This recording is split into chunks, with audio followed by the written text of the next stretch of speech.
We from the bottom, ain't no problems, we gon' make a way. Got no coach on the field, but we making plays. Hey, look, don't worry, we gon' be okay. Hey, look, why? Cause we gon' make them pay. What's going down around the world? It's Coach here representing Brothas N Bets, and I'm joined with three of my compadres as we are excited about this college football season and being able to catch some football for the first time in a long time. And it feels like we're right in the groove of things. Week 3 is going down. We're joined by my boy, my man, the myth, the legend himself, Mr. Marley Bets. Marley, how you feeling? What's going down? What's good? What's good? I feel good. Week 3, kind of. I look at week 3 like we kind of start getting the idea. We don't quite have the full picture, but we can start painting on, to get a feel of what some of these teams are like without just looking strictly at analytics. So I feel good. About to hit a stride song. All right, and we joined by Picks from Dave, who recently was on our show. Picks, how you feeling? How'd you do? What's the word? I'm feeling good.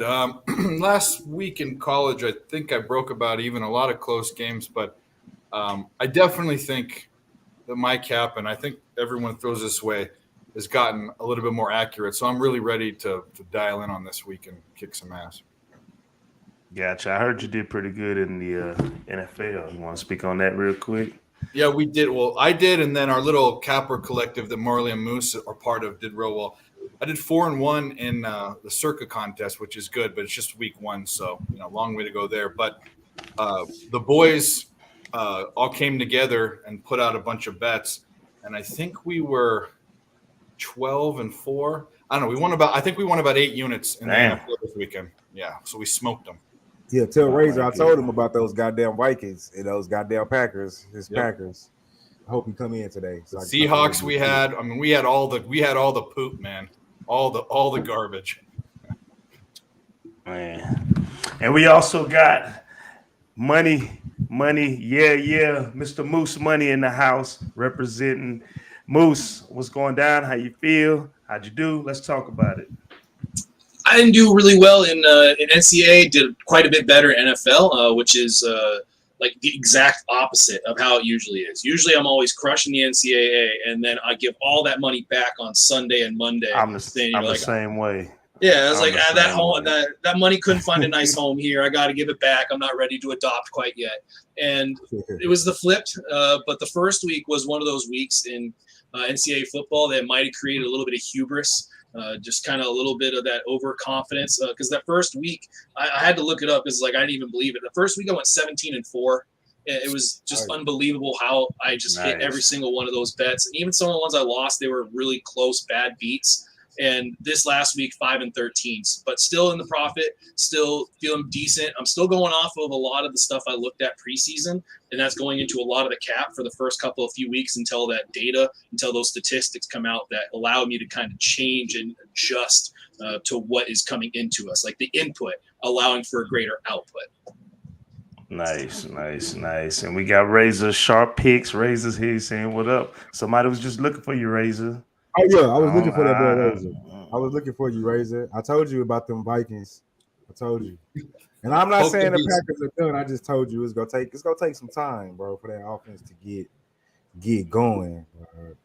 Yeah, I almost brought that 100 up, but it wasn't Brothers N Bets, and I was gonna say I bet you 100 the Vikings lose because you were so confident about them Packers. And I was confident.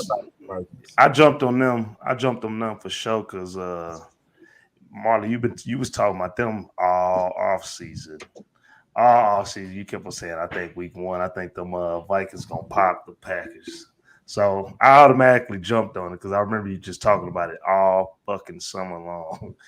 I had to jump on it. So, but man, let's kind of talk about how we did last week.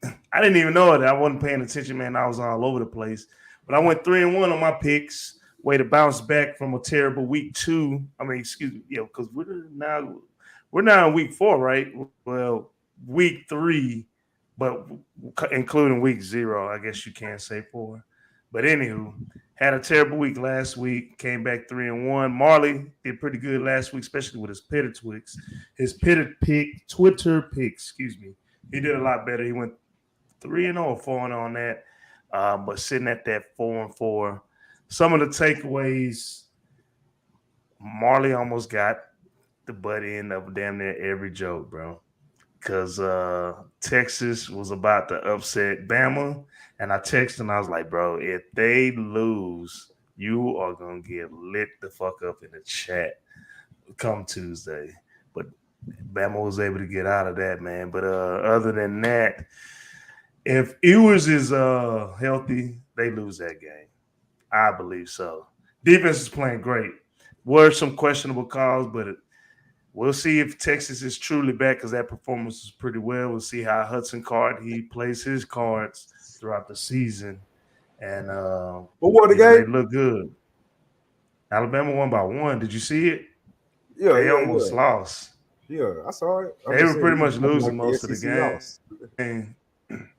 Well, a lot of SEC teams lost over the weekend, but we're not going to talk about it. We can talk about it. We can talk about it. We're talking about that team. That's the whole point. That's the teams we're going to talk about. Bama, Vikings. Texas got a bunch of Texas teams that play football. That's what we do. But any other game? Any other takeaways from week 2? Fade Colorado. Technically week 3.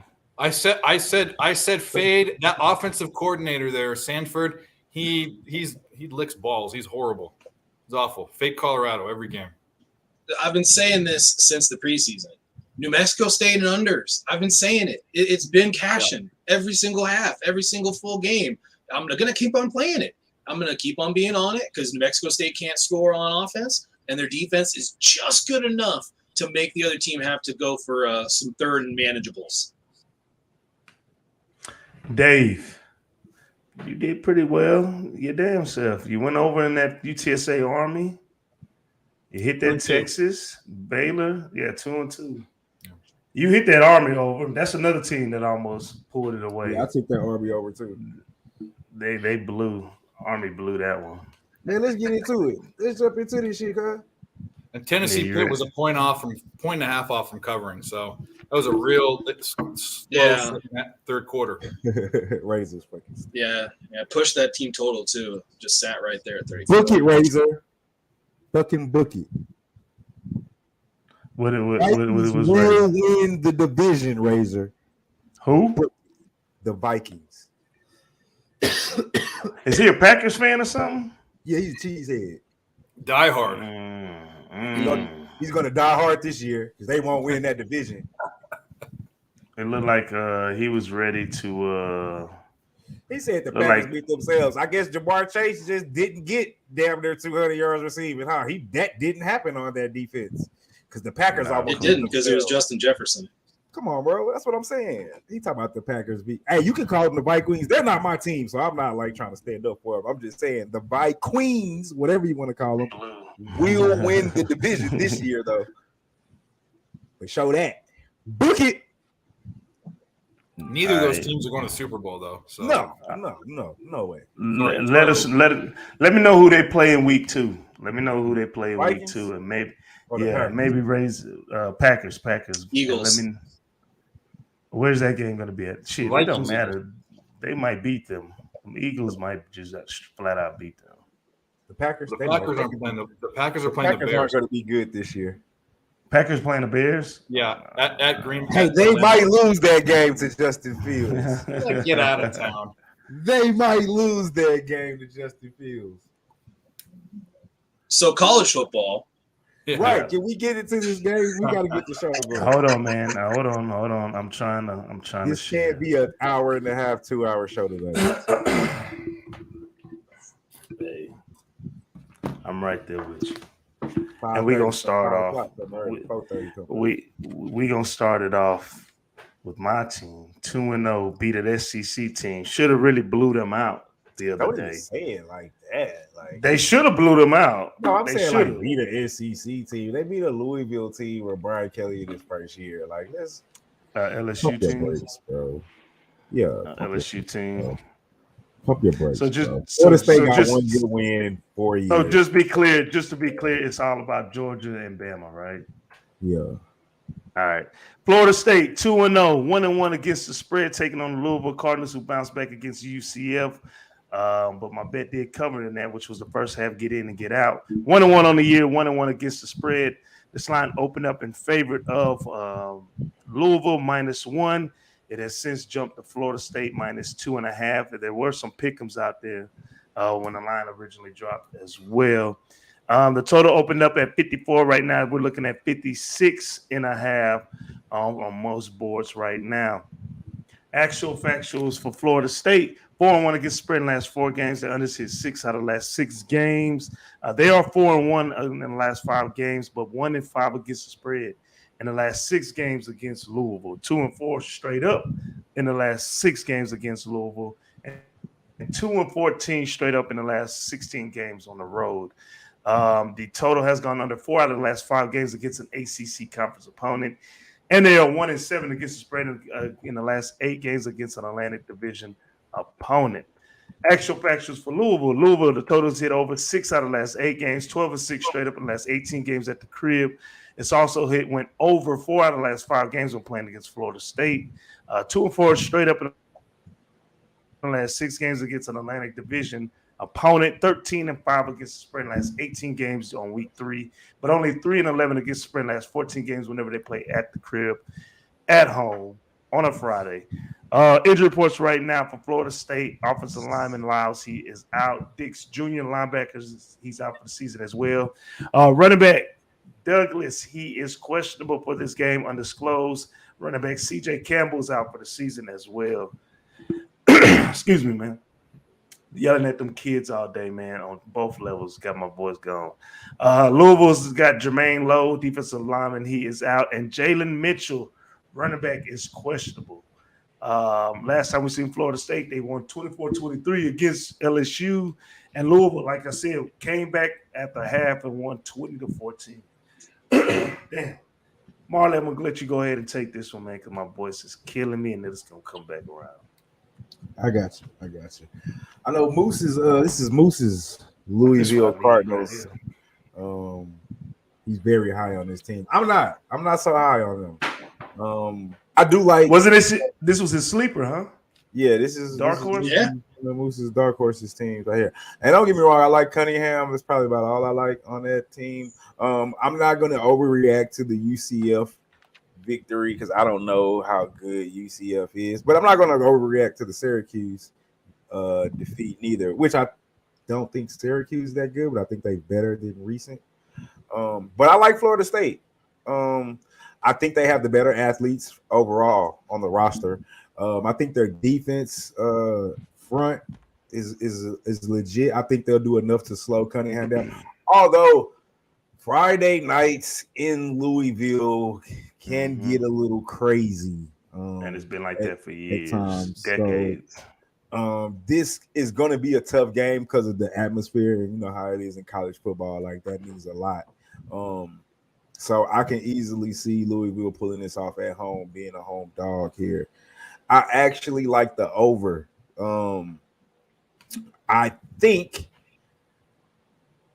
that in order for Louisville to pull off the set upset, they're going to have to score. I don't think their defense would be enough to keep Florida State out of the end zone, but I think Florida State's the better team here. So I was torn between the over and taking Florida State. The only thing that scares me, honestly, with Florida State is the fact that the atmosphere of what it would be in Louisville on a Friday night, nothing else really going on but that game. Everybody and their mother is going to be in Louisville. That's why those nights are kind of crazy, right? But I just think Florida State has the better players, top to bottom on the roster. Honestly, I do think the quarterbacks obviously are close, Jordan Travis and Malik Cunningham. But I think top to bottom, athlete for athlete, Florida State is the better team. And anything under 3, I tend to money line. You know it. So you know it. Give me Florida State on the money line. tough game just because Louisville on Friday night is a tough place to play. But I just think this is the better team, honestly. I do think they're on the come up this year. So give me the Seminoles. Give me the money line. And I lean over. Nothing official, at least as of right now. Money Moose, your dark horse, taking on my team. Right. How you feel? Yeah, so I would like to read a text or a DM that I sent Marley on Tuesday, September 6th, before you guys did the show. Am I crazy to think Louisville should be favored? It was a bad game, but Syracuse is a tough place to play, and this team beat UCF last year when they had Gabriel. His response, fuck no, you're crazy, I'll take UCF. I like Malik. I mean, and I thought that defense actually showed us some stuff last week. How much of a conversation? How much is this discussion going to change if LSU doesn't just shoot themselves in the foot on their own fucking 1 yard line? I mean, this entire narrative changes into Florida State let a game get away. Louisville just came off of a game where they were able to come back and win a game on the road at the bounce house, and that bounce house was bouncing. Like, that was a really raucous environment. I do not think that Florida State is necessarily the better team, so I will disagree with Marley on that, because I think that if you match them up, like, there's going to be certain players that are absolutely more athletic on Florida State, but you're also going to have a very similar amount of athletes on the Louisville side, and that defensive front, they caused some problems for UCF last week, and that LSU front, which was kind of unknown but was expected to be good, they caused problems for Florida State and caused a lot of scrambles out of the pocket and a lot of checkdowns. I could see this being another first half over as the defense has hit and getting pressure, and then as that pressure starts to get into the backfield, I would see a slowdown. I can see a very similar game script to last week.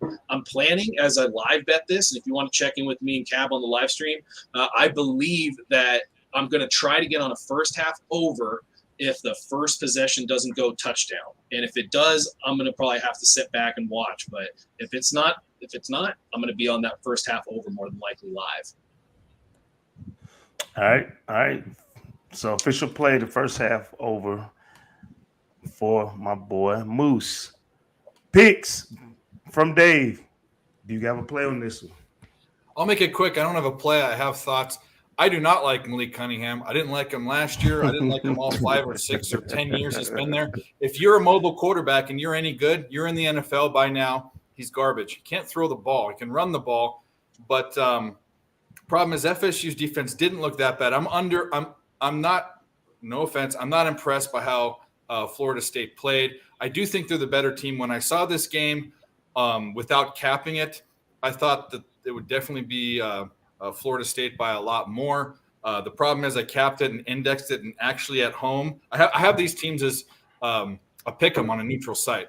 So if you're giving 2.5 or 3 points, if that's how you're capping it, I would have Louisville as the favorite. But I'm staying off this because I really don't know where to go. I do lean Florida State because Malik Cunningham's trash, but I'm staying off. Mm-hmm. Mm-hmm. And I'm not on official first half over. I'm just saying if I can live bet a first half over. Gotcha. Well, I'm on my Seminoles. Everything that Dave just said is kind of pretty much what I was gonna say, especially about Cunningham. I like what I see so far. I'm not a fan of Novell. I think he'll fuck a wet dream up in a heartbeat. I'm not messing with him at all. I mean, but in this case, I'm just gonna my rule. If it's 3 or less, take the money line. I'm taking money line Florida State. Like the way the defense played against LSU, Louisville. I don't know. The atmosphere is the only thing that will make you kind of stay away from this. But I'm on Florida State to start off my weekend on a good note. Let's go Seminoles. Hey, we appreciate everybody tuning in. I am the coach. That's Marley Bets. And let's get on to our next game. And we're talking about the Byu Cougars.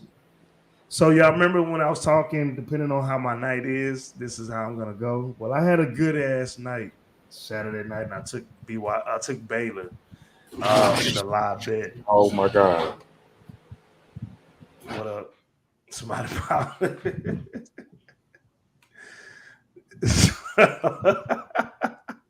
I had to flick the screen from away from my notes and look at your face. Everything all right over there? I think it sounds off. It is. BYU Cougars 2-0 on the year, 2-0 against the spread, taking on the Oregon Ducks 1-1, 1-1 against the spread. This line opened up in favor of the Ducks -3.5. Hasn't been too much movement since then. The total opened up at 57. Right now, that line's at 57.5. Let's get to these actual factuals. BYU, the overs hit 5 out of the last 7 games. They are 7-1 straight up in the last 8 games, 5-1 straight up in the last 6 games on the road, 5-0 straight up in the last 5 games against a Pac-12 conference opponent, 1-4 against the spread in the last 5 games they played in the month of September, and 1-4 against the spread when playing as a underdog. The Oregon Ducks 2-4 against the spread in the last 6 games, 11-5 straight up in the last 16 games. 20-0 straight up in the last 20 games at the crib, 9-1 straight up in the last 10 games in the month of September. The unders hit 4 of the last 5 games for the Ducks in week 3, 4-2 against the spread in the last 6 games on a Saturday. Injuries for BYU right now, Rami, the wide receiver, he's questionable, and Puka Nakao, wide receiver, is questionable as well for BYU. As far as Oregon Ducks, Caleb Chapman, wide receiver, is questionable for this game. As we talked about earlier, which was a L for me to end the night, Baylor beat BYU 26, and the Ducks blew Eastern Washington out for 70-14. Man, excuse me. Marley, do you have a play for this one as I sip on some of this Hennessy White real quick to clear this throat? Get you some of your shine. Yeah. All right, since we're all drinking, cheers. Yeah. Salud. Cheers. Definitely. Yeah, I do have a play on this game. And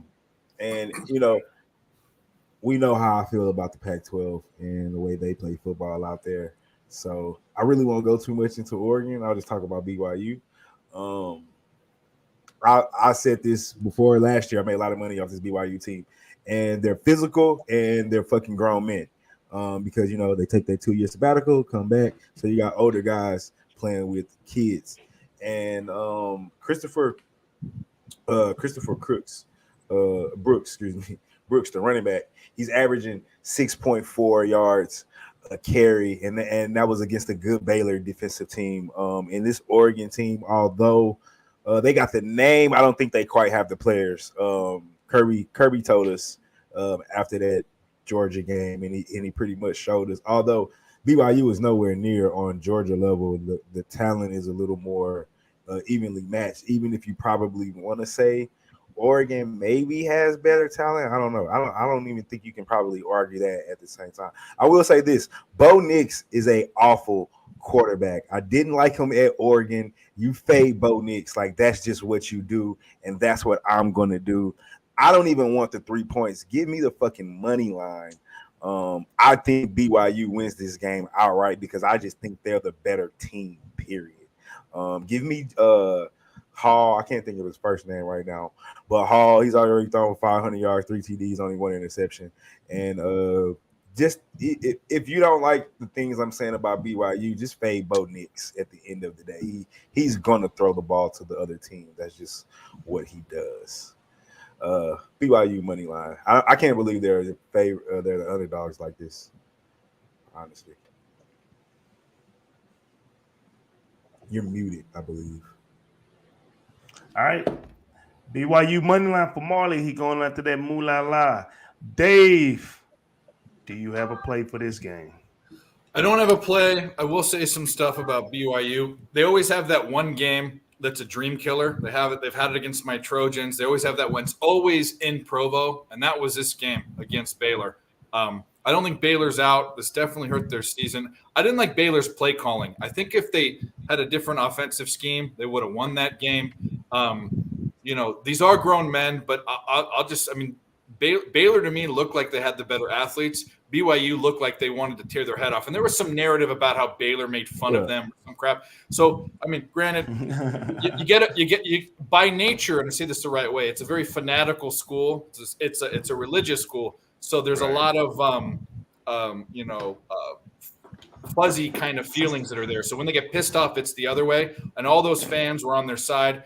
The stadium was loud. There was delay of game calls. Good for them. I will say this about Oregon too.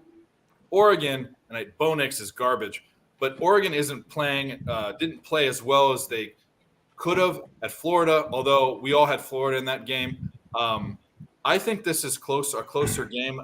I actually indexed it at almost a pick 'em just because Oregon's at home. I'm staying off it, but I think this is actually going to be a good game, or Bo Nix is going to really screw it up. If he just manages the game, this should be a good game. That's what he's supposed to do in Oregon his whole career. No, I understand. But this is the deal, too. BYU is not as good on the road as they are in Provo, that's for sure. And there's also probably a big emotional letdown off of that game because BYU had that game circled for this year against Baylor. You can't have it. And it went deep. It went deep.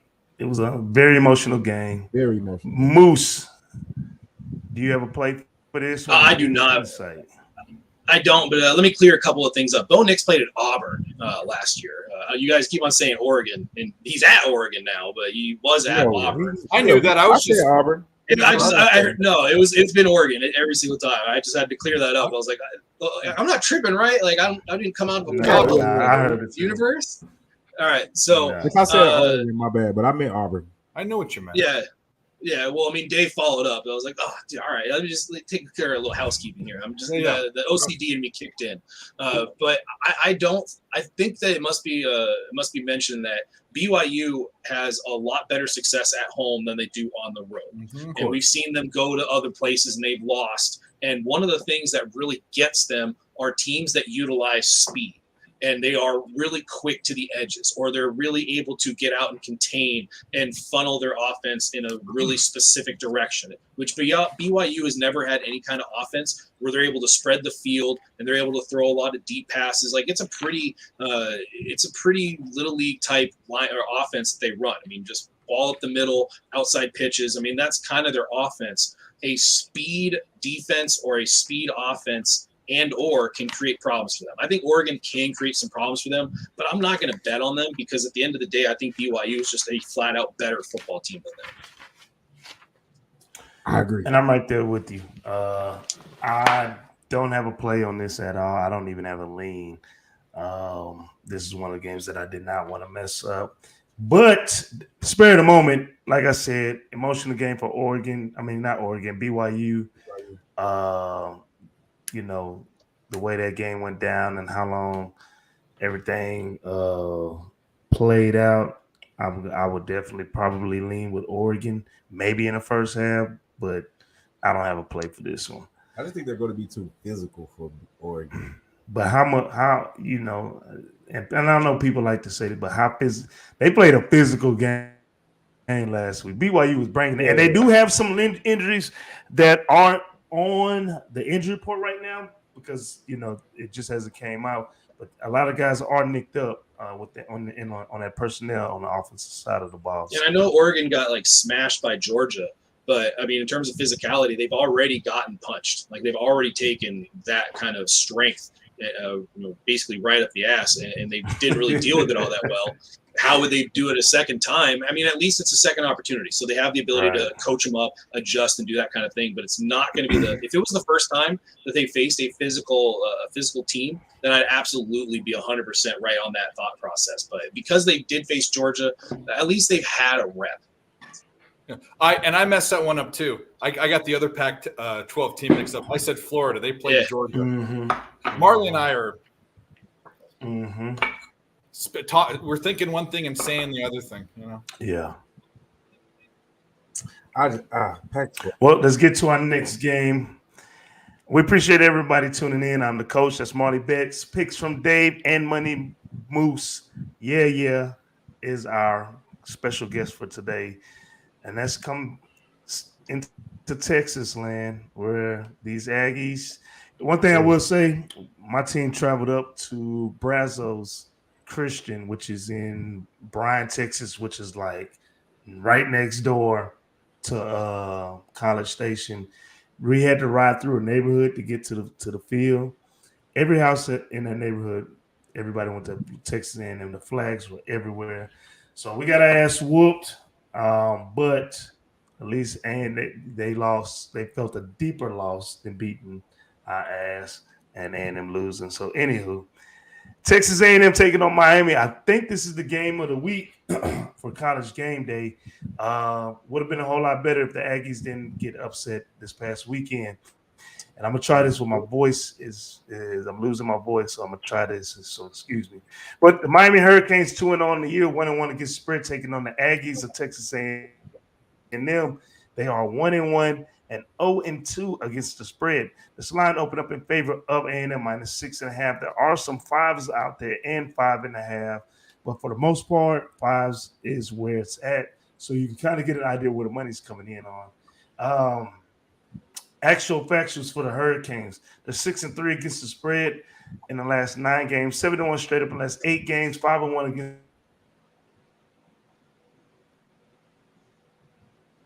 the spread in the last 6 games on the road, but 1 against the SEC conference opponent. 13-4 straight up in the last 17 games and 73 against the spread in the last 10. I ain't gonna lie, Marley, you probably gonna have to finish this one. I'm gonna finish this game right there.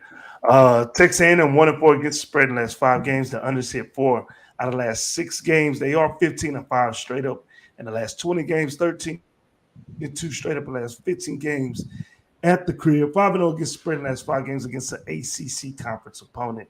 7-0 straight up in the last 7 games played on a week 3. Miami won 30-7 against Southern Miss, and A&M, like we said, got upset by App State. So with that being said, since we're in the state of Texas, Marley, I'm going to let you take this one. What's your play for this one, my boy? Man, this one was tough. I don't want to overreact to the loss to App State because I think highly of App State. And I kind of want to say well, I don't want to say they overlooked App State in preparing for this Miami game, but it kind of seems that way, like they were looking ahead. But then I think about it, like if you're overlooking App State, you're stupid. We talked about this Miami team and Van Dyke when we did the ACC, and we thought they would be better. But I'm not a believer in crystal ball. I don't know what to think of this Miami team. They played 2 cupcakes, and they did what they were supposed to do. Technically, this is their first test. I expect – no, they didn't. They didn't. I can't take Texas A&M minus the 5, but I do expect them to be on their shit. They probably got chewed out all week. So I expect them to be on top of their shit and ready to play. But I don't know how good, and I think that was Otis that said this earlier. I don't know how good King is, man. 33 for 55, 3 TDs and 2 interceptions, and the offense is only averaging 22 points a game. And that's against Sam Houston State and App State. So I think I have to take Miami plus the 5. I mean, I think that's the only way to look at this game. I haven't gotten to the window with that one yet, but I think that's the only way that I can look. I just don't really know what to expect from Miami because they haven't been tested. So as of right now, I just got to lean toward Miami plus the 5. I don't have nothing official. All right. Got to say Moose, do you have a play for this one? I don't, but I think you're getting the shortest possible number you can get on Texas A&M because I am kind of looking at it, but the way I capped it is I had it at about 7.5, 8 on Texas A&M, and 5 doesn't really entice me enough. If you set something up at like -3, I'd absolutely be jumping in on Texas A&M. Because I think it is an extremely short line. I think it is a huge overreaction to a very good App State team. I mean, an App State team that I expected a lot of big things from, and I actually was on them in that North Carolina game and kind of pulled the reins back a little bit. But they proved last week that they can play some really good strategic and executed football. Texas A&M's got to figure some things out, but you cannot look at that roster and not think that they are going to figure some shit out here. And Jimbo Fisher is not going to just sit back and get confused about what to do with talent. he doesn't have that issue. He will figure out how to use talent, whether it's making quarterback change. They didn't really get anything established on offense. I mean, they didn't really get their running game going. They never got a passing game going, and their defense is going to be good. We all saw that. We all know that their defense is going to be good, especially if their offense is able to move the ball and put pressure on the opposing offense. So I might get on Texas A&M here because I think I might have some people try to convince me, and it wouldn't take a lot. I think it's a short number, and if it goes any lower, it's going to be way more enticing to do it on my own. All right. Picks from Dave. Go ahead. So actually, the lines dropped half a point, which actually makes sense to me. I index this right at about 5 points. I hate spreads at 4 and 5 points. I bet the Saints at 5.5. I knew I was an idiot for doing that, but I did it anyways. And I was right there with you. I should have stuck with my gut. I don't think that. Anyways, we're not talking about NFL. I don't have a play in this game. You think that it would be an A&M game, being at home and coming back. I mean, even screwing the index. But here's the thing about Miami. Marley said it. We don't know how good they are. They played two crappy teams, and it's a new coach. This is the prove it game. Super interesting game to watch. Hoping for live action somehow, but I'm off it. Yeah, I agree. I might get to the window. I'm not sure. I don't know what I'm getting in Miami. Fair point. I feel like it's an A&M spot though. Like they got crushed last week. Feel like they're gonna bounce back. Like Moose said, if you look at the damn roster, I think they have the better roster. I mean, they're supposed to, right? They had like the top recruiting class last year and the year before, I believe. Yes. So, and apparently one of the best coaches. I like to think everybody respects Jimbo Fisher. So, but I don't know what I'm getting out of Miami, and I think 5 is too much. I agree with Dave. I hate like 4 or 5. I hate that number as a spread. For me, it's usually underdog or nothing. Well, those kind of spreads. Yeah. If you like A&M, just play the alt line of -7. I mean, because Ragu said it. It might be a first. I'll look at the first half for sure. They might come out guns blazing. Oh, what's up, Ragu? Hit her out. I can agree with that. Nobody, Ragu. Nobody. Yeah, right. Nobody. Well, we kind of follow that little conference there, with like Coastal Carolina, UL, Lafayette was in there. So App State has a pretty good team, and they have some running backs who returned that are some studs. It's a lot of bets on that team. So, they're not just it shouldn't have been that damn shocking. It was shocking that an SEC team lost that's ranked top 10 to a non-power 5 school, but they are good. Anywho, I don't have a play for this one either. If I were to make a lean, I would get in and get out, like somebody said in the chat. I believe it was Ragu. First half A&M, but this is Miami's time to show up. Show us what the hell you got going on. You come out there, beat A&M. Now you might have that pipeline again. We're getting some Texas breed back through that program. So we'll see. Hey, we appreciate everybody tuning in. I'm the coach. That's Marley Bets. We're joined by Picks from Dave and Moose Money Bets. And we're going to keep this show moving. And we're going to stay in the Pac-12. Go back to the Pac-12. Michigan State taking on Washington. This is a very interesting game. Let me get to these notes real quick. And I think we all agree Haynes King starting. It's hard to tell. He's trash, man. He's trash. They need to go ahead and put somebody in. They did have a kid from Bridgeland, which is a new high school out here on the north side, but he ended up transferring. Michigan State taking on Washington Huskies. I'm going to try this again. Michigan State, they're 2-0 on the year, 2-0 against the spread, taking on Washington State, who is also 2-0 against the spread.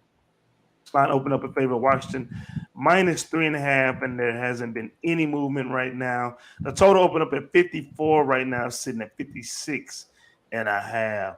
Actual factuals real quick. For Michigan State, they're 5-1 against spread in the last 6 games. The unders hit 4 out of the last 5 games. They are 13-2 straight up in the last 15 games. The unders also hit 4 out of the last 6 games on the road. 2-11 against spread in the last 13 games against an opponent in the Pac-12 conference. 8-0 straight up in the last 8 games in the month of September. 16-4 straight up in the last 20 games in the played in week 3. Actual factuals for Washington: they're 5-11 against spread in the last 16 games. The overs hit 4 out of the last 5. They are 2-4 straight up in the last 6 games. 16-4 straight up in the last 20 games played in the month of September. 9-0 straight up in the last 9 games in week 3, and 4-2 against the spread in the last 6 games when played on a Saturday, and 2-6 against the spread in the last 8 games as an underdog. So, injuries for Michigan State: Henderson, the safety, he's questionable. Jaden Reed, wide receiver, he's questionable as well. Darius Snow, safety, he's out for the season, and Terry Lockett Jr., wide receiver, he is questionable as well. No injuries reported right now for Washington State. Michigan State's coming off a 52-0 victory against Akron, and Washington beat Portland State 52-6. So with that being said, picks from Dave. I'm gonna let you start off with this one. Do you have a play for this? I know I'm gonna sound, you're hitting all the games that we talked about that I don't have plays on. I'll tell you this. I am not impressed with either of these teams. I think people think Washington's going to be a lot better than they really are. I also think Michigan State's people are probably down on them where I'd be up on them normally. So I have Washington. I have this game in a pick 'em. I'm thinking about taking Michigan State or finding a way to. I'm just not super convinced. And I'm going to wait a couple weeks to go wide open with picking a lot. I'm going to be a little bit more selective and do 3 to 5 plays, starting out the week. This almost made it, but I'm not quite there just because Washington it was one of these teams again that has one game a year where they piss in the punch, and this might be it. So I'm not. I'd lean Michigan State, but I'm not sold on that bet yet. I got you. Marley Bets, what's your play? Yeah, I'm kind of with Dave. I want to take, Michigan State. Thorns, he's already thrown 3 interceptions. I haven't seen the game, but we're talking about Western Michigan and Akron. Like, what are you doing? And I'm also with Dave. While I hear people are saying like Washington is supposed to be better than what they've been because of Penix Jr. transferring over and what they did at Indiana that 1 year before he hurt his knee. So you got that going, but neither one of these teams have played anybody. So I don't think we got a fair assessment, and that scares me. I do want to lean over, but because of the offense and what Washington is going to try to do, but I don't know if that's going to work. So this is a game I'll probably live bet, so I can see kind of. I just have nothing to gauge either team off of because they haven't played anybody, so it makes it a hard cap. I would watch this live, maybe take the points with Michigan State with the 3.5. But I kind of feel like if Washington jumps out front early, I don't know if Michigan State has the firepower to come play from the deficit from behind. But again, it's kind of hard to say. Like, I don't know how good Michigan State's defense is because they play Western Michigan and Akron. So for what that's worth, this is kind of, for me, this is going to be a watch and see, so I can kind of gauge the teams going forward. I don't have a play. Right. All right. Moose Money, do you have a play or any insight on this game? Dude, ditto everything that guy just said. I mean, I think this is a very tough game to cap pre-flop, and it's a game that you can easily bet live in game. And that's exactly what I hopefully will be able to do, is be able to see the things that I hopefully will be able to pick up on, whether it's something in the trenches or if it's just, I mean, one of the things I do want to mention is Mel Tucker has a really good ability to game plan and adjust. He is very, very good at that. Even when he was at Colorado, he would have game plans for much better teams, and he'd have in-game adjustments that would keep the other offense and the other defense guessing while they were still struggling to get their points, or whether they were trying to increase their lead. So that is one thing that should be mentioned, is Mel Tucker is a fantastic pre-game planner and an in-game adjuster. Well, I'm going with the better coach, with the better team at this moment, and the tougher team at this moment. And I'm going mainly because I have faith in this defense, especially in the backfield, returning 4 out of 5 out of that 4-2-5 that they run, to be able to take care of business to this Washington team who's still getting used to the play calling and schemes in their program, returning 3 only on defense right now. Though the atmosphere is definitely similar to the Big 12, the 12th man in the Seattle Seahawks. But I'm riding with the tougher division, the tougher conference, the tougher team, the better coach, the more experienced defense. I'm riding with Michigan State plus a 3.5 as official play for myself. So we'll just see how that game goes. Which way is the game going? Let's. I might jump on an official play too. I might do it right now. Is it? Is the line moved? No. Let me see. Pull my nose back. Actually, it has moved quite a bit from where it opened, but it opened obviously in like May or something, right? Mm-hmm. Yeah. Is it juiced? It's juiced to the. Nah, I don't like it. It's juiced to the hook. So if it was the other way, I'd do it. I'm gonna wait. I'm this close. I'm with this Coach. Close to what? Who you leaning? I'm this close to bet Michigan State. But I'm gonna wait. All right. And we got K-State at home. I don't know what Ragu. You supposed to be on the show, my boy. What happened? I tweeted him and everything. I was told you was gonna be our guest this week, and I got excited. I'm like, hey, all right, it's going down. Oh, and he just. No, that's cool, Dave. We'll just hang out here. Yeah. He's busy man. Hey, busy man. Reg, I will always take a back seat to that dude. The OG, any of the Who Banging OGs, I will take a backseat to any day. He was supposed to be on. He never tweeted me back, Doc. Check your DMs. It's all good. When I heard that we had both Dave and Moose, and there's no bullshit, I'm like, okay, all right, we got the boys here. This is my only second show doing something with Dave, so I did a show with him. That was last week, right? Yep. Damn, it's going by quick.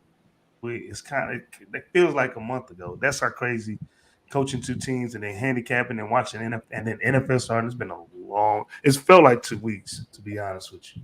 But anywho, let's keep this thing going. We appreciate everybody tuning in. We're here every Tuesday from 9 to 10. My voice is getting just a little better. The cough drop helped me. But I know I'm going to lose it, and I know I'm going to lose it on this game. We got a Big Ten matchup against an SEC team in SEC country.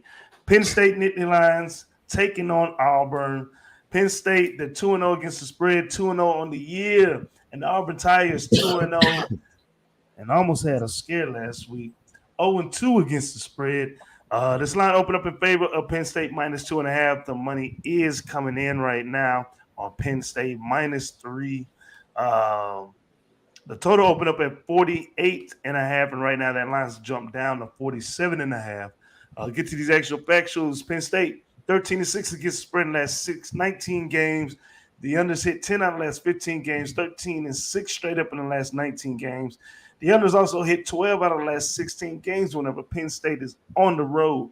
1-6 straight up in the last 7 games against an SEC conference opponent, but 9-0 straight up in the last 9 games played in the month of September. Auburn Tigers 1-6 against the spread in the last 7 games. The unders hit 4 out of the last 5. They are 2-5 straight up in the last 7 games as well. 15-5 straight up in the last 20 games at the crib. They are 1-4 against the spread in the last 5 games against a Big Ten conference opponent. 12-1 straight up in the last 13 games played in the month of September, and 1-9 against the spread in the last 10 games, played in week 3. For Penn State, they are dealing with a couple of questionables on their team, especially at the defense side of the ball. Smith Vilber, defensive end, he's questionable. Theo Johnson, tight end, is questionable. Jerry Cross, tight end, he's questionable as well. Defensive end, Keziah Izzard, he is questionable. And linebacker, Zariah Fisher, is questionable also. For Auburn, out for the season was Nick Brahms, Zekavius Walker, defensive end, he's questionable. And Malcolm Johnson Jr. is questionable as well for this game at the wide receiver position. Penn State beat Ohio 46-10, and Auburn had a little scare against San Jose State. They end up winning 24-16. So, with that being said, I'm going to let my boy Marley Bets take this on. Marley, what's the play? Y'all know who I'm on, right? Of course. Who I'm on, Coach? You on Penn State. No. You got damn right I'm on Penn State. Are you? Oh, thank God. Thank God. I thought the SEC bias was going to come out. It's fucking crazy. I mean, we I don't know if everybody, I can't say we all saw, but if boys was checking their phones, because, that wasn't like a highly televised game, that Auburn San Jose State. The boys was losing. I saw it. They were losing at halftime. I'm looking at the live bets on every game. I'm like, it was close at halftime. Like halftime money line, San Jose State whoever was on there. And this Penn State team technically has already been tested against Purdue, and I watched them play against Purdue. And I wasn't a Clifford fan before today. I mean, I thought he was an okay quarterback, better leader in the way the team would galvanize him versus the skill set. But, I mean, at least through 2 games, he's played great. 39 for 64, 495, 5 TDs, only 1 interception. And he's tough. He get hurt a lot, but he's actually a tough guy. You still got Singleton. 20 carries, 210 yards, 2 touchdowns on the season. And I'm not the biggest fan of TJ Finley. Honestly, he's already thrown 3 interceptions to 1 touchdown at Auburn. So big game though, because it's Penn State. So you'll have the campus will be riled up for this one. But I just think Penn State's the better team. So give me Penn State. I'll swallow the 3 points, honestly. Moose, you're shaking your head. You think Auburn is the better team, more talented? Yep, and I put money on it. You think they're the and better? I put money on it. Oh, okay. Well, let me hear that. And I put the money line. We finally got to a game where we're all going to disagree. I love it. Go ahead, Moose. Yeah, I like San Jose State. Hold on. What's your official play, Marley? Hold up. Oh, Penn State -3. Okay, go ahead, Moose. All right. I think San Jose State came in and they surprised them. And you saw that first half. Second half, it was a completely different game. Auburn dominated that second half, and they just ran the ball. And I think that's what's going to happen here. Penn State had that really tough game against Purdue, but they should have lost. I mean, they should have lost that game. And I don't think Purdue is nearly as good as Auburn is. I think Auburn is still a very, very good team. And you can talk about the SEC bias. But I mean, once Clifford came back into the game, the offense was still rolling. Once he got knocked out the game, they kind of stalled. So all right, let's see him do that against the SEC. It wasn't completely dominant. I think the score was like 10-6 the other way around. I mean, the final it was score 17-6 in the second half. 17-6 in the second half. The final result was 10, right, exactly. What, 24-17, 16? Yeah, but in the second half, it was 17-6, and the 6 came like kind of as that last in the end of the fourth quarter. And I see the Auburn defense being significantly better than the Purdue defense. I'll give Purdue credit. They are good. I mean, I hope they're going to be good because I have them in going up to Syracuse and having a win up there. But I think that it's going to be Auburn also remembering last year, and it seemed like a look-ahead game. It seemed like a look-ahead game where San Jose State was able to come in, got them, and then they made the halftime adjustment, say, hey, we cannot lose this, and then go into and have Penn State show up and beat us 2 years in a row. Last year was the whiteout game. It was a thriller all the way down to the last possession, and if you're going to flip the field and you're going to give now Auburn points at home against Penn State, I am absolutely convinced that Auburn, if at the very least, has the equally talented team as Penn State. You can argue that they do have the better quarterback in Clifford. I'm not gonna refute that. Exactly. But let's see what he can do against a much more efficient defense and a much tougher defense in Auburn. I think it's going to be a low-scoring game as well. I did take the under 48.5 as well. All right, so official play right now, we're going Auburn money line and the under. Yeah, I got Auburn +3 money line and the under. Ooh, Jesus Christ.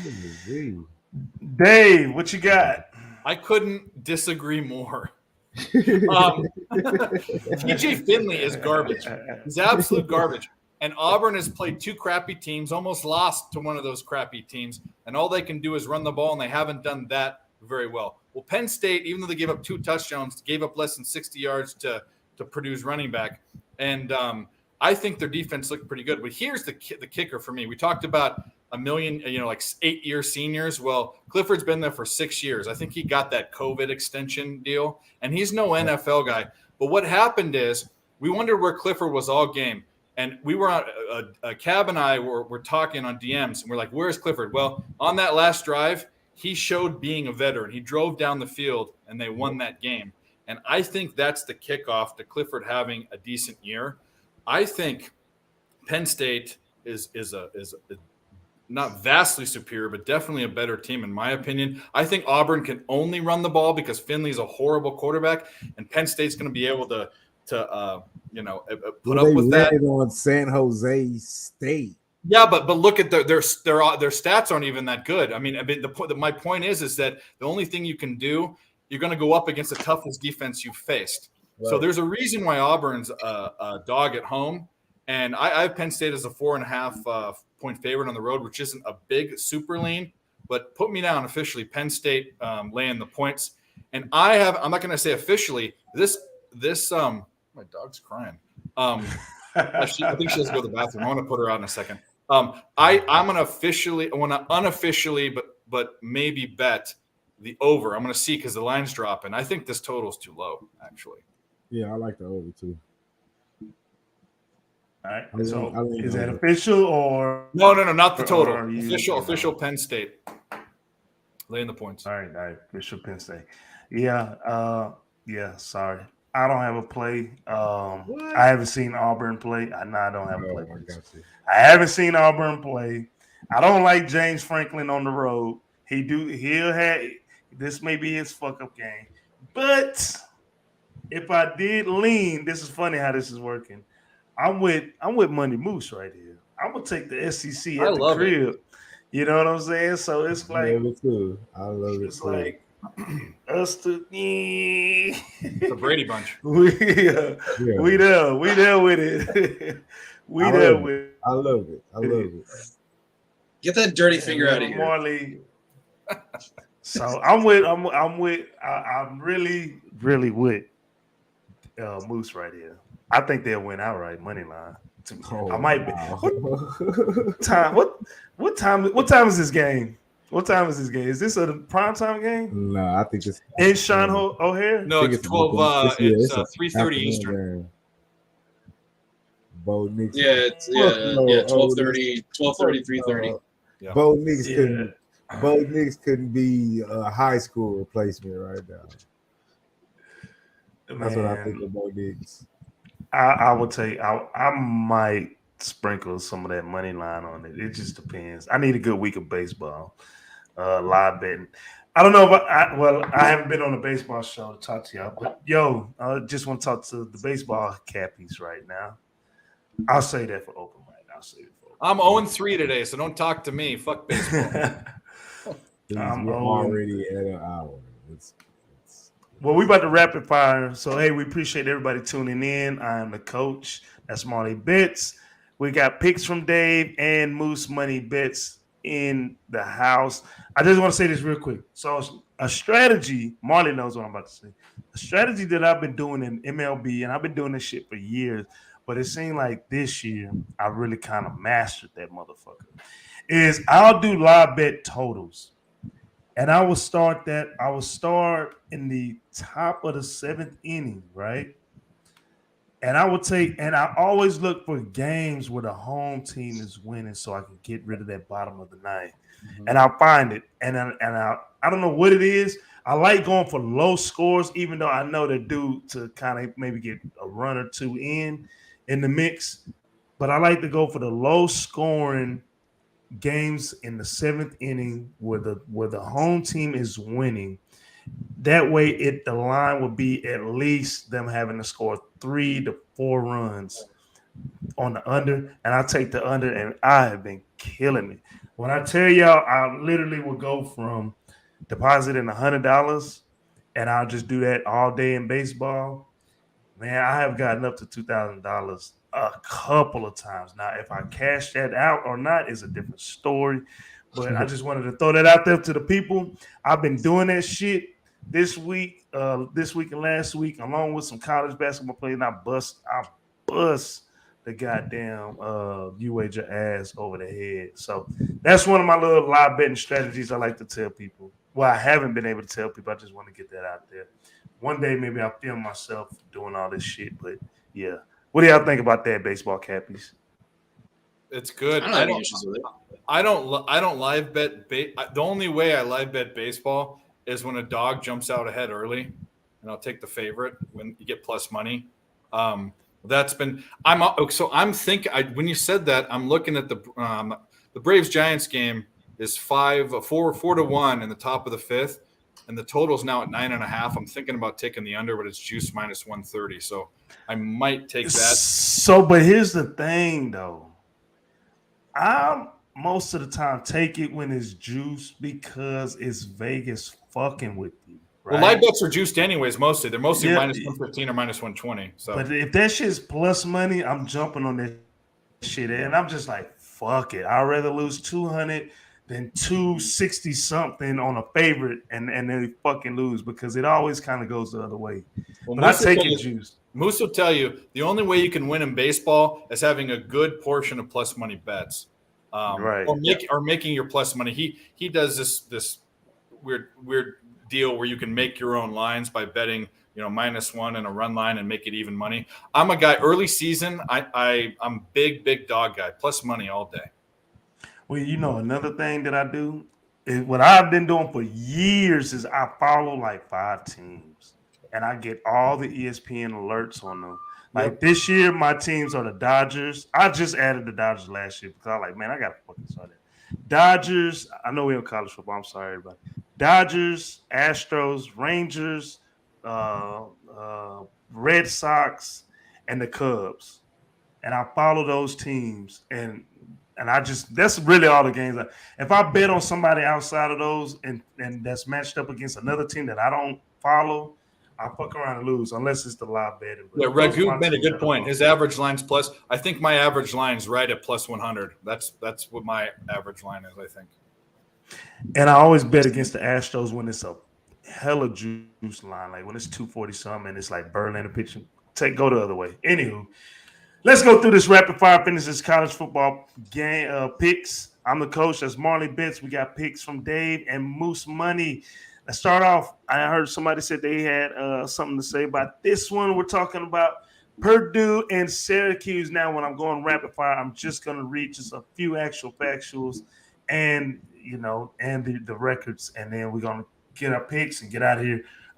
But Purdue Boilermakers 1-1 on the year, 1-1 against the spread for the season, going up against Syracuse and our favorite coach, Marley Dino Babers, 2-0, 2-0 against the spread, going down in our favorite state in the play-in and get popped, Carrier Dome.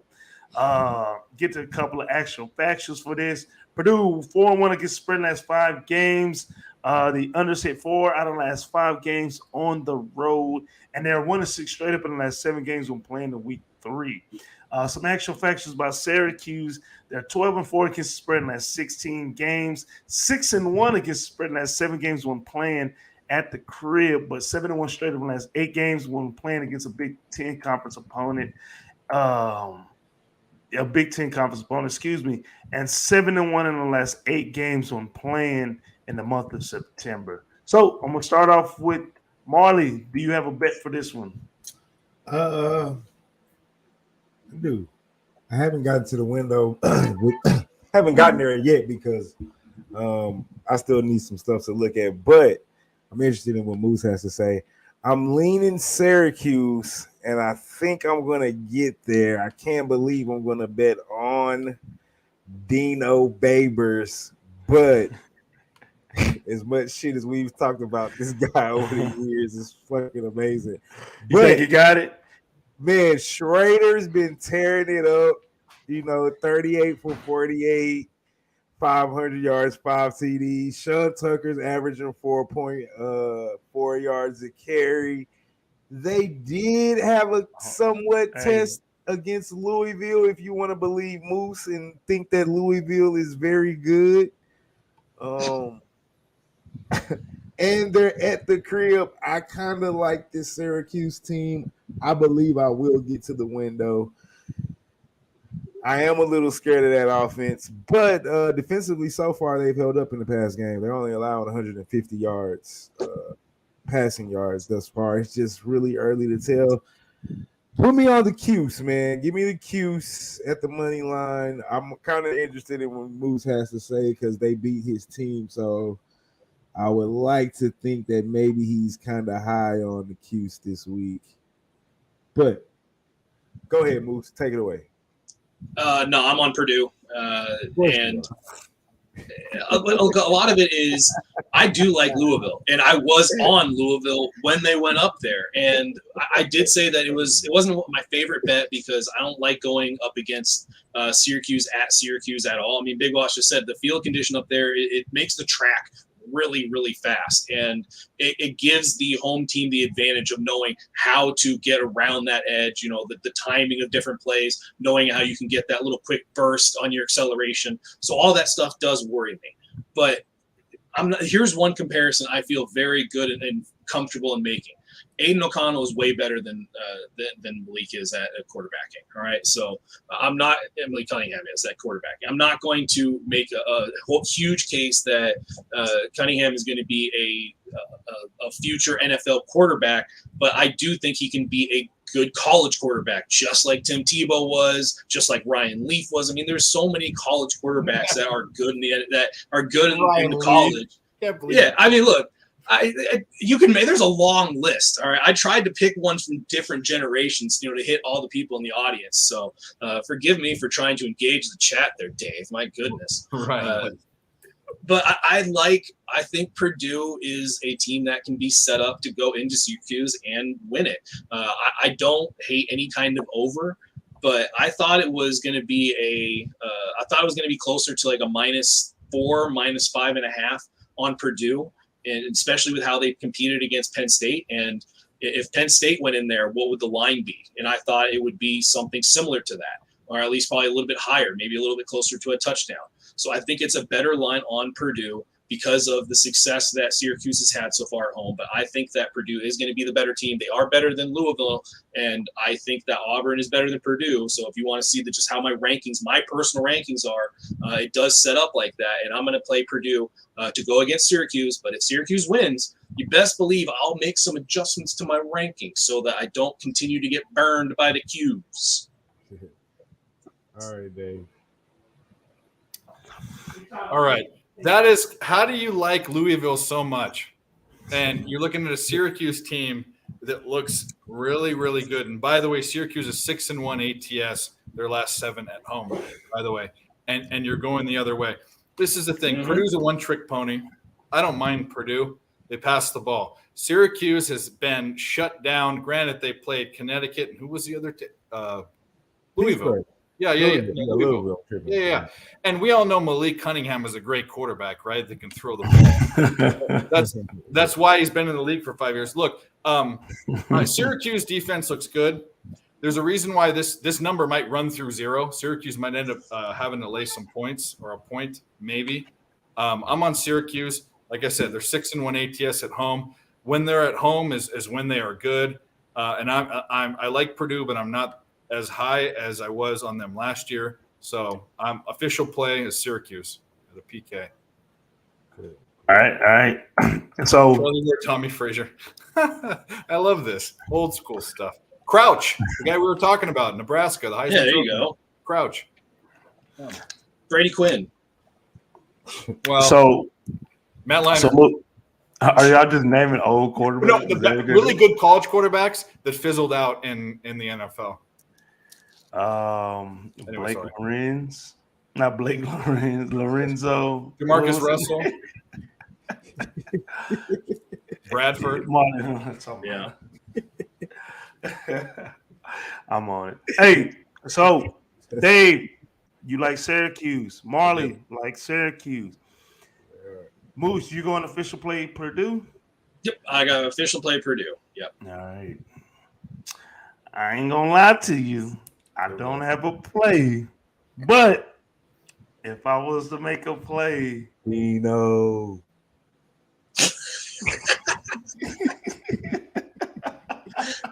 I'm with Moose right here, man. I'll take Purdue in the dome. I would take them in the dome, baby. I'm with Moose. But I'm not fucking with this game. I'm sorry. So we're going to keep it moving. And we're going to stay with a home SACC team. And we're talking about going against a Texas team. Very interesting Texas team. The Texas Tech Red Raiders, 2-0 on the year, 1-1 against spread, had a scare against U of H. Jumped out early on U of H. U of H came back, started winning, and then they snuck the victory out of here. Going against the NC State Wolfpack, who's had a scare week, their first game against East Carolina, but ended up winning that out.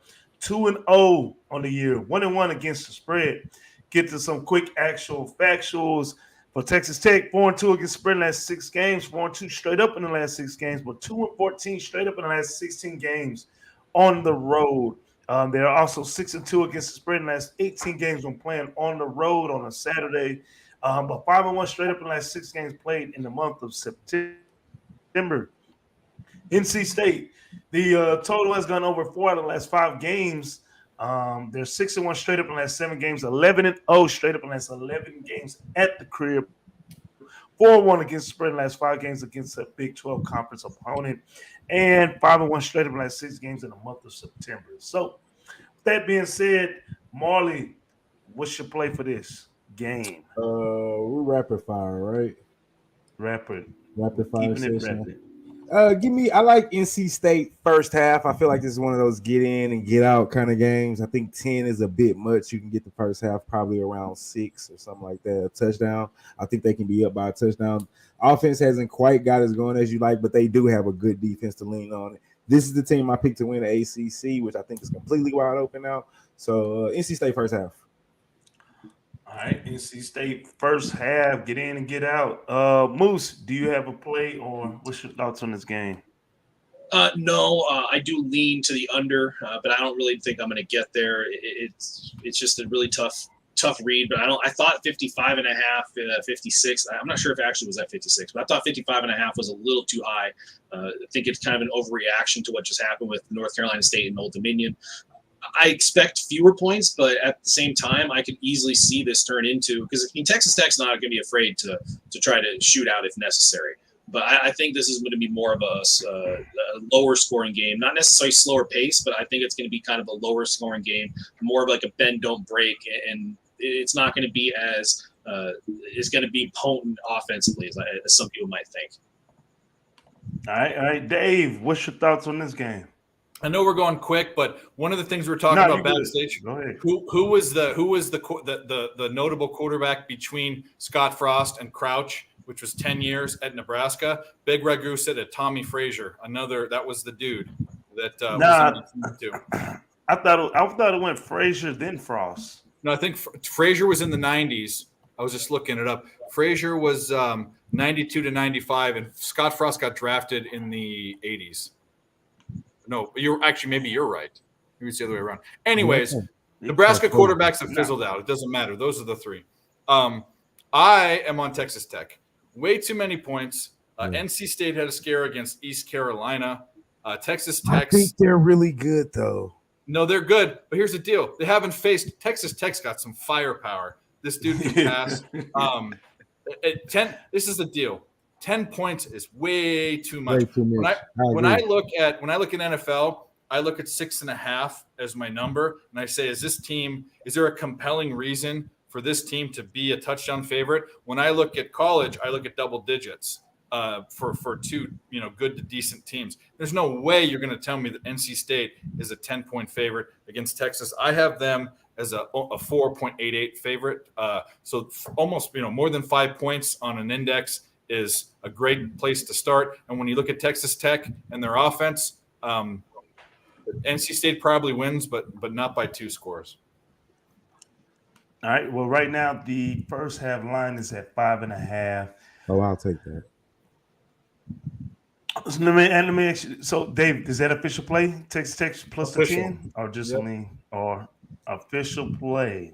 I might have to join you on that one. I didn't have a play for this one, but after hearing your thoughts on it, I'm kind of right. That's a lot of points for a Big 12 team. For a Big 12 team at that, who they like to score quick, and versus a struggling offensive team like NC State. Now that environment is crazy, but this Texas team does still bring in a lot of transfers since Cliff Kingsbury was there, right? That's the quarter. That's the QB who was. You should go back there because the Cardinals stink. Yeah, right. Absolutely. Right. So I might be right there with you, man. And this could be a backdoor all day. Backdoor cover all day. Man, they might win this out. They might shoot them. They might shoot them in the foot. Yeah. They won't win this game outright. Fuck no. They could win this game outright, Marley. This Texas Tech be playing funky sometimes, especially against out of conference teams. But I don't have official play for that one, man. But I don't know. Depending on is this an early morning game or afternoon? I'll look it up. I got it right here. I'm tripping. I should have said that. Too many windows. Said it first. It is. No, it's a night game. It's a night game, 6 p.m. Man, I don't like playing at NC State at night. I'm not gonna lie. But 10 points is a lot. So let's keep it moving. Hey, we appreciate everybody tuning in. I am the coach. I didn't get a chance to see Dante Culpepper play at UCF. I just he saw him when he got drafted to the league. Yeah. He had a couple hot years. They were in the late 90s. Him and Randy Moss, and who was a running back from Ohio State? He's a commentator. Chris Smith. Chris Smith. Yeah. They challenged. I mean, they went deep in the playoffs every year. Culpepper was a good quarterback. It was around. How old are you, Dave? I'm 38. I think I might be older than that. Oh yeah. I remember all of that shit, man. I'm 36, so I remember all of that shit. Yeah. Leroy Horde, John Rand. They had a nasty team. They should have went. They should have went. Yep. But the Packers and the Niners were just too tough then, And see, I was a Buccaneers fan at that time. Oh, okay. And so right when they changed them New Jerseys and picked up Ward Dunn, and so he said, "I'm sorry." And so, well, we got that Super Bowl 2004. We did. I wasn't really happy about it because that's when they started getting rid of everybody. But they had a nice little squad. All right, let's get to our last and final game. This is probably. Hey, USC, you were scared. I was sitting there watching this. In fact, we're going to let you take this one first. But I was watching the game, and I was like, damn, Dave could have made some fucking money. He was nervous as shit about that game. I did bet him. I'll tell you when you're done, but I'll tell you. All right. So, Fresno State versus the Bulldogs. I don't know. We might actually need to break this one down all the way because I got to play on this one, too. Fresno State Bulldogs. 1-1 on the year, 0-2 against the spread, taking on the USC Trojans, 2-0 on the year, 2-0 against the spread. This game's going down at 10:30 Eastern Standard Time in the Coliseum. This line did open up in favor of USC minus 14. Right now, that line's sitting at minus 12. And the total opened up at 65.5. Right now, that line's sitting at 73.5. Let's get to these actual factuals. Fresno State 2-4 against the spread in the last 6 games. They underset 4 of the last 6. They are 4-1 straight up in the last 5 games. 5-1 against the spread in the last 6 games on the road. 6-1 against the spread in the last 7 games against a Pac-12 conference opponent. 6-2 straight up in the last 8 games in the month of September. And they are the over 6 out of the last 7 games when played on a week 3. USC, they are 3-6 against the spread in the last 9 games. The total's gone over 4 out of the last 5. They are 3-6 straight up in the last 9 games. The over 7 out of the last 7 games at the crib. 12-0 straight up in the last 12 games at the crib against a Mountain West Conference opponent. 1-6 against the spread in the last 7 games in week 3. So with that being said, we're gonna let Dave, because this is his squad, take this one first. Dave, what's the play? So I was afraid. I ended up taking USC first half, 5.5 points. I smashed that. USC in all sports is not a covered team. They're a fade team as far as even when they were really good, they weren't.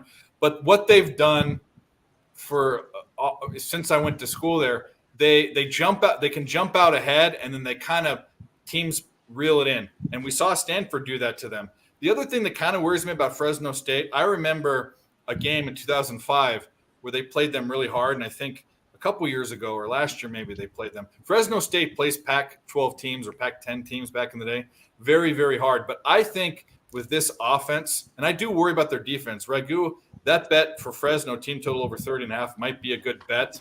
But because and the over is probably even a good bet too, even though it's really high. But my favorite bet, and I know it's big, but I think USC jumps out, and this is official. USC first half minus 7.5. Ooh, that's my bet, and that's I think Fresno State reels it in because USC has this thing is they'd be a bad boxer, a bad fighter. They beat the shit out of you, but then they let the dude kind of catch his wind and kind of come back. Especially last year. Yeah. So they're not the knockout punch type of team they used to be 15 years ago, but they'll pummel you in the first half. So I think that's my favorite bet of the weekend so far is first half minus 7.5. All right. Marley, what's your play for this one? Yeah, I'm right there with Dave. I feel like it's probably going to be your mic. My bad. Well, yeah, I'm right there with Dave. I feel like this is kind of going to be atmosphere. It's going to be jumping on the West Coast rather because I think people respect Fresno State out there. I certainly do out here. If you know college football, they do. This is always a good matchup. So I think you'll get a packed house, kind of similar, not the BYU Baylor type, probably not that quite as hype, but I think it'll be like a showcase game for Lincoln Riley for the home team there. And I agree with what he said. I think early they can pop them in the mouth and go up by more than a touchdown. I would be a little scared of the 12, but I actually think USC covers the 12. But I'm going with your philosophy, Coach, on these last couple games here. Get in, get the fuck out real quick. USC first half minus 7.5. I agree with everything Dave said. All right. Money Moose, yeah. You got to play. I don't, but if it was first half 6.5, I'd be on it. The worry would be Hainer. You can get it at 6.5. It's minus 143. Yeah, not gonna pay that, but because I do not trust a lead of a touchdown if Hainer has the ball with a potential cover situation. He had a game last year against UCLA where he had the absolute game of his life. He left it all out there on the field, and it was a big game. It was the biggest game of the year until they had the Mountain West Conference championship game later on, or at least the ability to go to it. And the biggest game of the year was that UCLA. This is going to be that game for him this year. And I can see a situation where he is just locked in. He has that focus, and he can just drive the ball down the field. And it's not going to be about the defense and stopping. It's just going to be, can Haener get the ball into the windows that he's trying to get them into?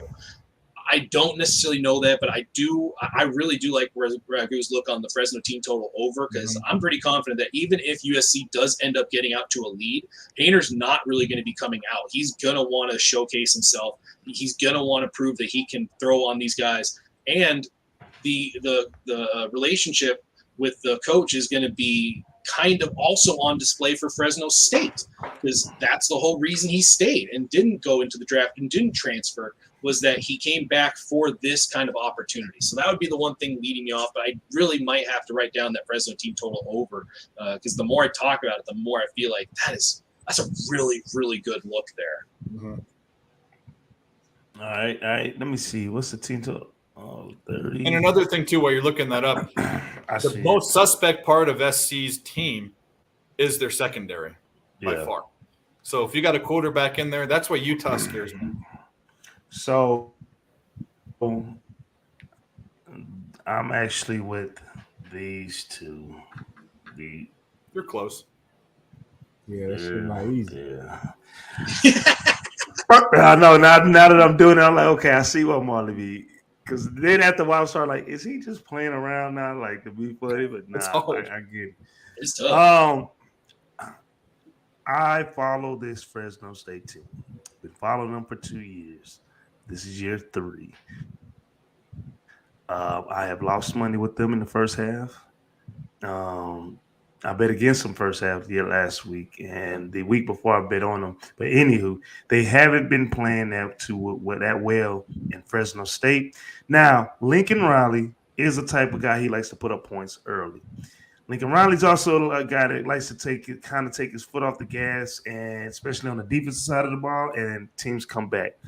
Add that with the fact that USC already played like that last year, because I'm with Dave. I followed USC, especially in all those Pac-12 after dark games. I had no choice but to watch them because gambling all night.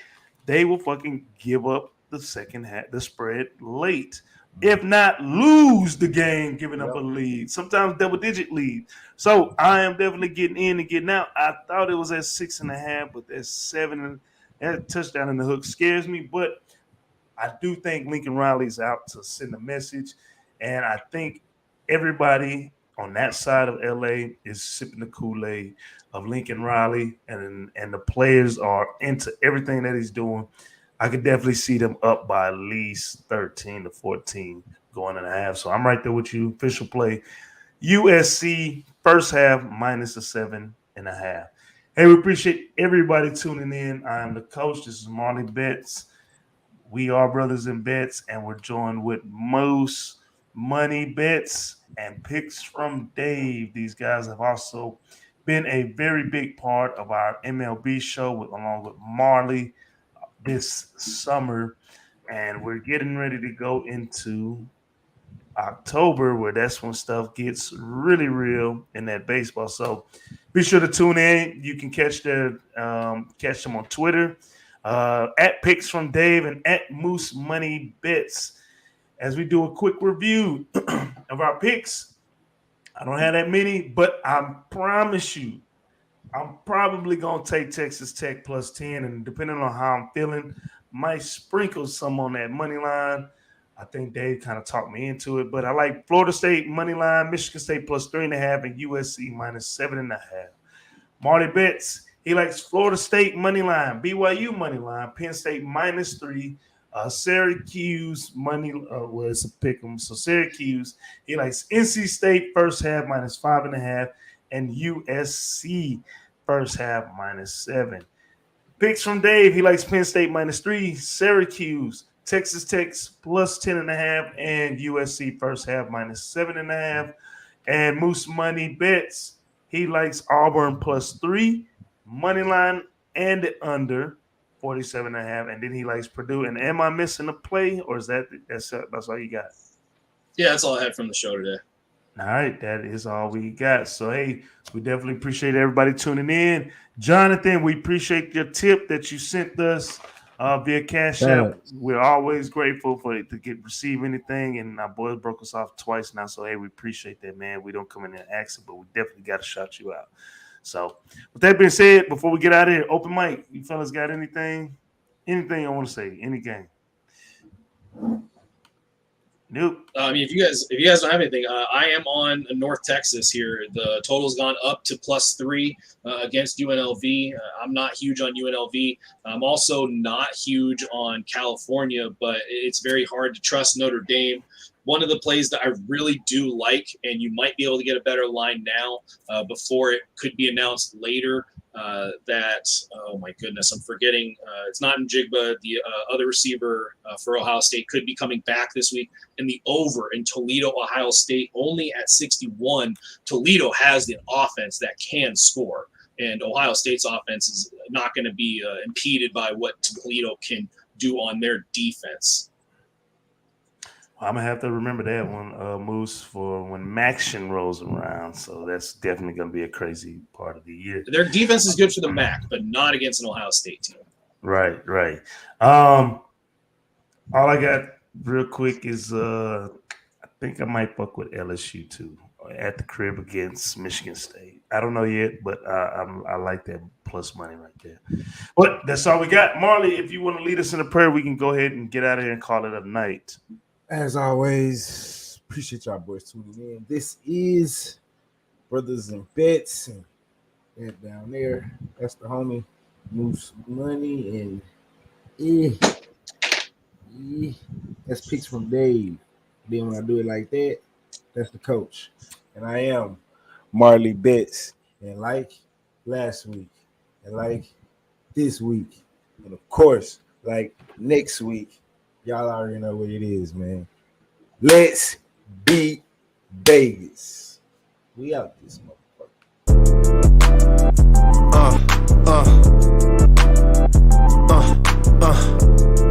Check it out. Look, we from the bottom, ain't no problems, we gon' make a way. Got no coach on the field, but we making plays. Hey, look, don't worry.